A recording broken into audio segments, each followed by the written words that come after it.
Welcome to Veena's vlog అండి. ఈరోజు rice తింటున్నాను అనమాట. మీకు చూపిస్తున్నాను.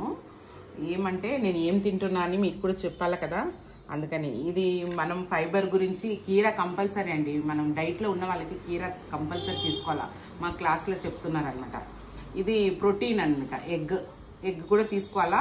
మనం ఎల్లో ఉంచుకోవాలా, ఎల్లో తినే వాళ్ళు తింటారు, కానీ నేను కొన్ని 1 తీసేసాను.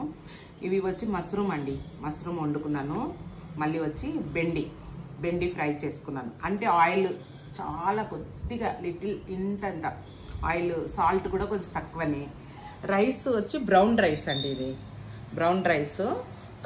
కర్డ్ కంపల్సరీ అండి. నేను రైతా, నాకు ఉట్టి కర్డ్ ప్లెయిన్గా తినబుద్ధి కాదు, అందుకని కర్డ్ చేసుకున్నాను నేను. ఆనియన్ అని రైతా లాగా అలా చేసుకుంటే మనకి కంపల్సరీ పెరుగు అయితే కంపల్సరీ తినాలండి. ఇందులో మనం యాడ్ చేసుకుంటే చాలా మంచిది. ఇవే అండి, ఇంతనే క్వాంటిటీ మీకు చూపిస్తున్నాను. ఓకేనండి, నా డైట్ ప్లాన్ చూసారు కదా. ఓకే, ఈ వీడియో నచ్చితే లైక్ చేయండి, షేర్ చేయండి, ఏమైనా కామెంట్లో కూడా చెప్పండి. ఓకేనండి, బాయ్ అండి.